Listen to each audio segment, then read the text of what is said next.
you could pick, right, up to one of 4 different colors in this game, right? Now, I didn't know until like a few years later that there was actual characters in the car and, whatever, right? But you're right. But basically, each car, there were 4 cars, and each of the cars was ranked on 4 criteria. They had speed, acceleration, armor, and handling. Right? So, I don't need to explain to everybody what each of them means. We all know that speed means who goes the fastest, acceleration, who gets the fastest, so on and so forth, right? And each car kind of had like an average in one, a great in another, and a terrible in so a weakness and a strength, and then a couple of average in things. Each category. Yeah, like the Blue Falcon is the most famous car in the series, right? And that's the one I always got. Yeah, that had the best handling, but it was the 3rd slowest speed. It had the 3rd worst armor, but it had the 2nd best acceleration. Right. Then you had, the Golden Fox that I always picked because it had the best acceleration. Because yes, it might have been the slowest car, but it got to its 425 mile an hour a lot faster than the fastest car got to 425 mile an hour. You just cut around the corner and then kick the acceleration. And the Blue Falcon, Captain Falcon, became like the guy of this game.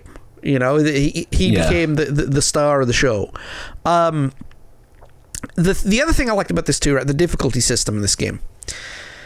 It had 3 traditional levels of difficulty, like most games did. This was easy, medium, or hard, right? We all know that. And then the courses themselves were split up into 3 different difficulties too. So you had Knight, King, and Queen leagues. Or Knight, Queen, and King leagues, excuse me. All right, so what would happen is that the courses would get harder as, course 1 was a lot more easy than course 5, every single track, right? But it was kind of weird because you could play the 2nd track on Queen's League on easy, right? And that was that was easier than the 5th track on Night League on medium, if that makes sense.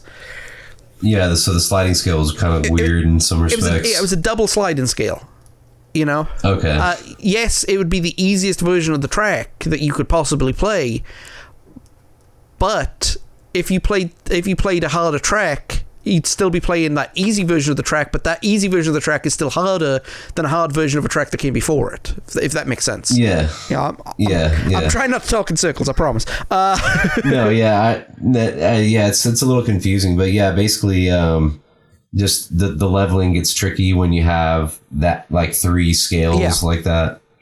So, totally. And it worked. Maybe not great, but it worked,